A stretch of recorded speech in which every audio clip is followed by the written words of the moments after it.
Subscribe करें basics की पाठशाला को और इस बेल आइकन को दबाइए जिससे आप नॉलेज से भरपूर वीडियो को देख सकें सबसे पहले।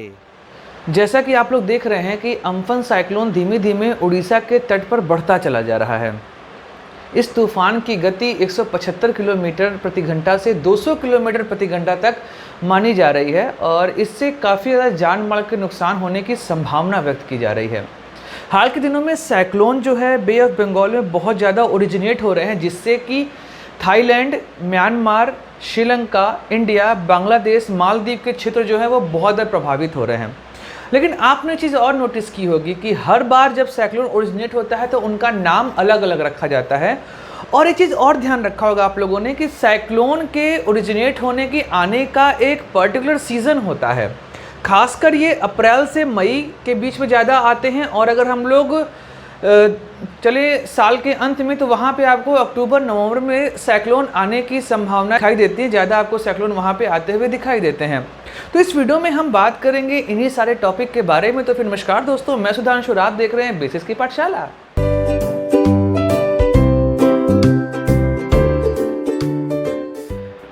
तो सबसे पहले बात करते हैं कि आखिर साइक्लोन का नामकरण किया क्यों जाता है और किया कैसे जाता है।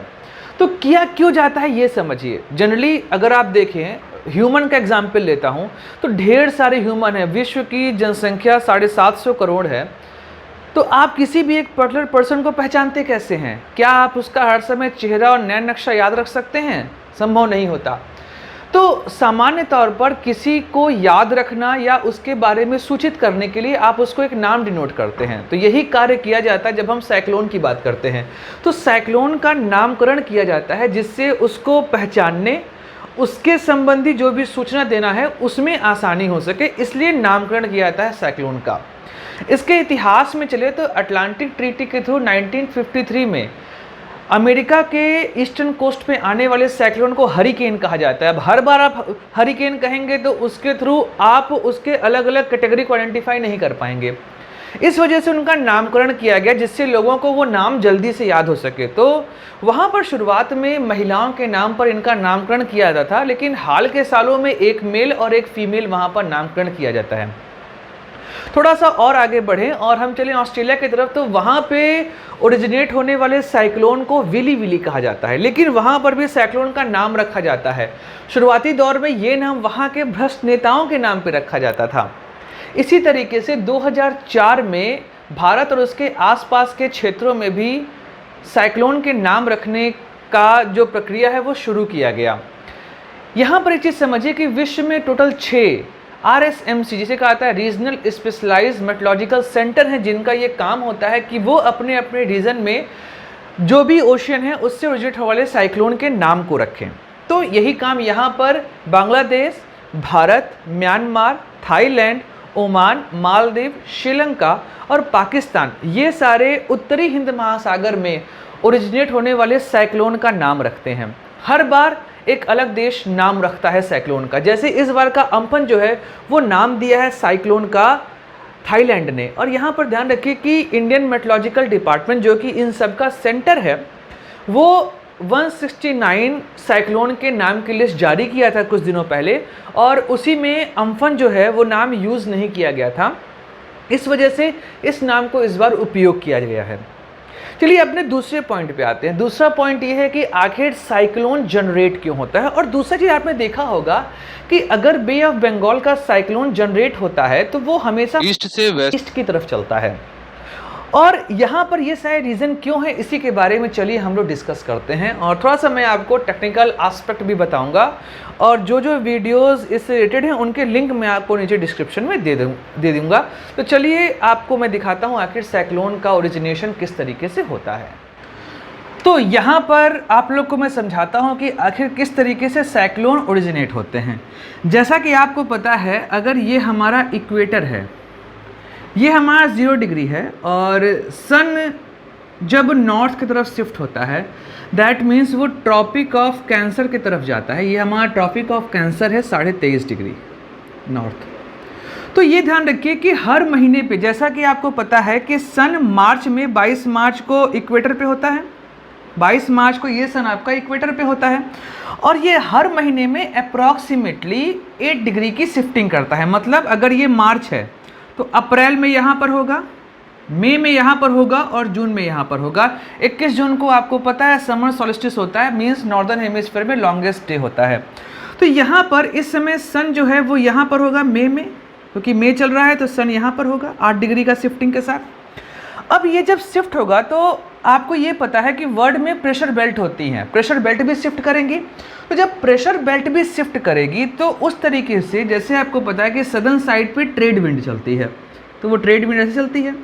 कोरियोलिस फोर्स और फेरेल्स लॉ की वजह से सदर्न हेमिस्फीयर की जो विंड होती है वो मुड़ती है अपने लेफ्ट साइड और जो नॉर्दर्न हेमिस्फीयर है वो मुड़ती है अपने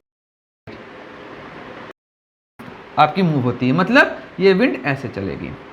अब हमारा इंडिया जो है कुछ यहाँ पर है, इस तरीके से हमारा इंडिया है ऐसे, ये 8 डिग्री हो गया, थोड़ा सा ऊपर कर लेते हैं, ये 8 डिग्री हो गया। तो अब देखिए जब ये इस तरीके से साइक्लोन आपका जो विंड है ऐसे ट्रेड विंड आ रहा है, उसी समय ये विंड जैसे ही इस इक्वेटर को पार करती है तो किधर मुड़ेगी, अपने राइट वर्ड मुड़ जाएगी इस तरीके से। राइट वर्ड मुड़ने की वजह से इन दोनों विंड के बीच में टकराहट होगी, ये आपको दिख रहा है टकराहट होगी। उसी समय जब सन यहाँ पर है तो इस जगह पर जो वाटर बॉडी है वो गर्म होगा और इस जगह से क्या होगा, विंड ऊपर की ओर आएगी कन्वेक्शन के थ्रू, जिसकी वजह से यहाँ पे एक्सट्रीमली लो प्रेशर बन जाएगा। लो प्रेशर बनने की वजह से विंड जो है वो अंदर की तरफ मूव करेगी, तो ये आपका लो प्रेशर बना, ठीक। और विंड कहाँ जाएगी, राइट वर्ड मूव करेगी, मतलब ऐसे ऐसे ऐसे ऐसे ऐसे ऐसे ऐसे। तो ये एंटी क्लॉकवाइज मूवमेंट शुरू हुआ। ये एंटी क्लॉकवाइज मूवमेंट लगातार मूव करता रहता है, ऐसे गोल गोल घूमता है। और आप ध्यान दे रहे होंगे कि विंड जो है वो ईस्टर्न साइड जा रही है, देखिए trade wind eastern side move कर रही है, तो ये साइक्लोन भी इस तरह की ओर मूव करेगा इस ट्रेड विंड की वजह से, तो ईस्ट से वेस्ट की ओर मूव किया। लेकिन उसी समय इंडिया का जो पार्ट है वो एक्सट्रीमली हॉट हो जाता है, तो गर्मी का आपका समय है, तो यहाँ पर बहुत ही खतरनाक लो प्रेशर बन जाता है। तो इस लो प्रेशर की वजह से ये ना जाकर ये मूव करता है नॉर्थ वेस्ट साइड पे, और ये नॉर्थ वेस्ट साइड इंडिया के ईस्टर्न कोस्ट को बहुत ज़्यादा अफेक्ट करता है, और इसी की वजह से इंडिया का जो ईस्टर्न कोस्ट है वो बहुत ही ज़्यादा अफेक्टेड होता है साइक्लोन से। और जो अम्फन आ रहा है वो इसी तरीके से उड़ीसा से होते हुए बांग्लादेश और म्यांमार के एरिया में हिट करेगा उस लो प्रेशर जोन की वजह से। इसी कंडीशन में आप यहाँ देखिए सेम चीज़, यही प्रोसीजर अगर यहाँ पर हो तो साइक्लोन का मूवमेंट ऐसे होगा, इसका मतलब लो प्रेशर बनेगा तो ये कुछ नॉर्थ वेस्ट जाएगा। तो इसी वजह से अगर आप ध्यान देंगे तो जो हमारा वेस्टर्न कोस्ट है वो बहुत ज़्यादा अफेक्ट नहीं होता, किससे, साइक्लोन से। लेकिन कभी कभी ऐसा होता है कि साइक्लोन यहाँ पर बना और ये हाईली लो प्रेशर जोन बन गया तो साइक्लोन कभी कभी हिट कर देता है। लेकिन गुजरात, महाराष्ट्र और केरल का जो कर्नाटक का जो एरिया है वो साइक्लोन से उतना प्रभावित नहीं होता है जितना ज़्यादा कि आपका ईस्टर्न साइड होता है। तो ये सारे एरिया जो हैं वो हाईली इन्फ्लुएंस होते हैं आपके साइक्लोनिक मूवमेंट से। तो यहाँ पर हम लोगों ने आज जाना कि आखिर किस तरीके से साइक्लोन का मूवमेंट होता है, और तो आज का हमारा ये वीडियो डेडिकेट रहा अम्फन साइक्लोन के ऊपर। और मेरे ख्याल से आपको समझ में आ गया होगा कि साइक्लोन का ओरिजिनेशन कैसे होता है, नाम क्यों रखा जाता है, कंडीशन क्या होती है और क्यों उसका मोमेंट नॉर्थ वेस्ट साइड पे होता है। तो उम्मीद करता हूँ कि आपको चीज़ें काफ़ी पसंद आएंगी। अगर आपको ये वीडियो पसंद आया तो आप इस वीडियो को लाइक करिए, चैनल को सब्सक्राइब करिए और इस वीडियो को शेयर करिए जिससे आपको और भी अच्छी जानकारियाँ मिल सके। साथ ही कई सारे वीडियोज़ मैंने और बनाया हुआ, इस वीडियो को भी जरूर देखिए। तब तक हंसते रहिए, मुस्कुराते रहिए और भारत माता की जय गाते रहिए।